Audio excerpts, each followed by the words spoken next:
దేవునికి స్తోత్రము. అనుదిన దేవుని వాక్య ధ్యానమునకై ఈరోజు 2026 సంవత్సరము ఫిబ్రవరి నెల 25వ తారీఖు. ఈరోజు ధ్యాన వాక్యము పరిశుద్ధ గ్రంథము నుండి కీర్తనల గ్రంథము 1వ అధ్యాయము 1వ వచనాన్ని మనము ధ్యానించుకుందాము. ప్రియ దేవుని బిడ్డలారా, వాక్య ధ్యానానికై మనము ఎదురు చూస్తున్న మీ అందరికీ క్రీస్తు ప్రభు వారి ప్రశస్త నామములో మీకు శుభములు దీవెనలు కలుగునుగాక. వాక్యము చదువుకుందాం. మొట్టమొదట కీర్తనల గ్రంథము 1వ అధ్యాయము 1వ వచనాన్ని. దుష్టుల ఆలోచన చొప్పున నడువుక, పాపుల మార్గమున నిలువక, అపహాసకులు కూర్చుండు చోటను కూర్చుండక, యెహోవా ధర్మశాస్త్రమునందు ఆనందించుచు దేవారాత్రము దానిని ధ్యానించువాడు ధన్యుడు. ప్రియ దేవుని బిడ్డలారా, నేటి ధ్యానవాక్యము ఎంత ఆత్మీయతతో కూడినటువంటి వాక్యమో మనము జాగ్రత్తగా ధ్యానించుకుందాము. ఇక్కడ దుష్టులు, పాపులు, అపహాసకులు, కీర్తనకారుడు చక్కగా వ్రాశాడు ఈ యొక్క వాక్యాన్ని. ఎట్లా? దుష్టులు, పాపులు, అపహాసకులు, వీరిని ప్రత్యేకంగా కీర్తనలో ఇమిట్ చేశాడు. ఎలాగా? వాళ్ళతో సహవాసం చేయకూడదంటాడు, వాళ్ళతో కూర్చోకూడదంటాడు. ఎవరెవరితో? దుష్టులతోనూ, పాపులతోనూ, అపహాసకులతోనూ వాళ్ళతో కలవటమే కాదు, అసలు వాళ్ళ ప్రక్కన వాళ్ళతో కూర్చోవటం కూడా అంత మంచిది కాదు అని కీర్తనకారుడు చెప్తూ, ఆ కూర్చుండే టయాన్ని, ధర్మశాస్త్రాన్ని ధ్యానించుకుంటూ ఉండమంటాడు. అది ధర్మశాస్త్రాన్ని ఎప్పుడు ధ్యానించుకుంటూ దాంట్లో ఆనందించేస్తే అది ధన్యత పొందుకుంటాం అంటాడు. ప్రియ దేవుని బిడ్డలారా, ధర్మశాస్త్రము దానిని చదువుతున్న వానికి కలుగు ధన్యత గురించి మనం ఇప్పుడు ధ్యానించుకుంటున్నాము. ధన్యత అంటే కేవలం అంత బాగుండడమే కాదు.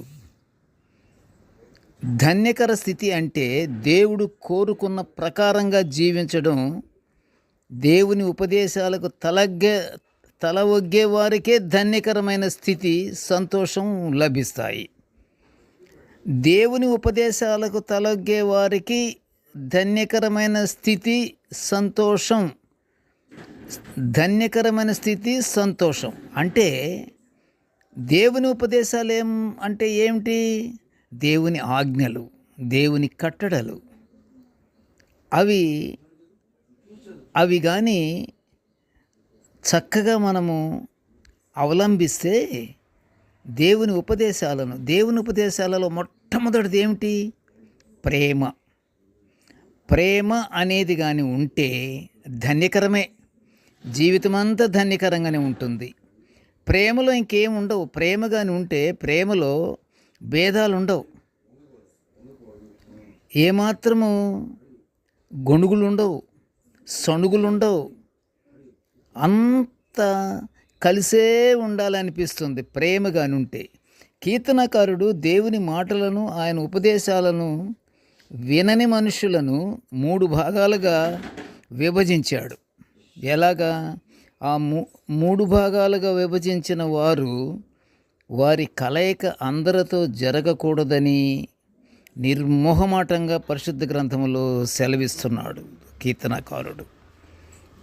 కీర్తనకారుడు మానవులలో గుర్తించిన ఈ దుష్టులు, ఈ పాపులు, ఈ అపహాసకులు దేవునికి దూరస్తులై ఆయన ధర్మశాస్త్రాన్ని అతిక్రమిస్తుంటారు. ప్రియ దేవుని బిడ్డలారా, ఇలాంటి స్వార్థపరులు, గర్విష్ఠులు, అహంకారులు పొట్టు వంటి వారని పరిశుద్ధ గ్రంథము సెలవిస్తుంది.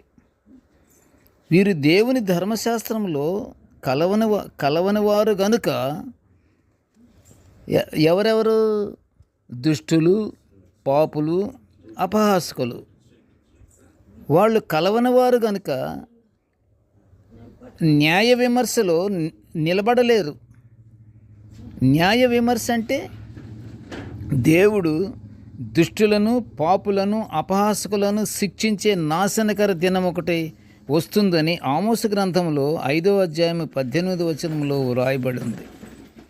దేవుడు దుష్టశక్తులన్నిటినీ కడమట్టుకు ఓడించే మహాదినం గురించి ప్రకటన గ్రంథము 16వ అధ్యాయము 16వ వచనంలో కూడా తెలియజేయబడింది. ప్రియ దేవుని బిడ్డలారా, కావున మీరందరూ దేవుని బిడ్డలమైన మనమంతా దేవుని ప్రేమ, ఆయన శాంతము ఇంకను మన కొరకే ఎదురు చూస్తూ ఉంది కాబట్టి మనము దేవుని కట్టడలను, ఆయన ఆజ్ఞలను అనుసరిస్తూ దేవుని ఆలోచన చొప్పున మనము నడుస్తూ నిత్యము ప్రార్థన చేసుకుంటూ శుద్ధ హృదయముతో దేవుని స్మరించుకుంటూ దేవుని మహిమపరుచుకుంటూ మనము దేవుని ఆశీర్వాదాలు పొందుకుందాము. ప్రార్థన చేసుకుందాము. కృపగల తండ్రి, జీవముగల నాయనా, నీకు స్తోత్రములు. ప్రభువా, నీ యొక్క దివ్యమైన వాక్యాలను మేము నిత్యము ధ్యానించుకుంటున్న ఈ భాగ్యాన్ని మాకు అనుగ్రహించినందుకు నీకు స్తోత్రములు నాయనా. నేటి ధ్యాన వాక్యాన్ని వింటున్న ప్రతి బిడ్డను ఆశీర్వదించయ్యా. మేము ఎల్లప్పుడూ నీ యందు భయభక్తులు కలిగి జీవించుచు మేము నీ కృపలో మేము నీ ధన్యత పొందుకునే భాగ్యాన్ని మాకు అనుగ్రహించమని ఈ మనవుల నీవు యేసయ్య పుణ్యనామమున వినయముగా వేడుకొంచుంటున్నాము తండ్రి. ఆమెన్. దేవుడు మనలందరినీ బహుగా దీవించుగాక. Amen, amen, amen.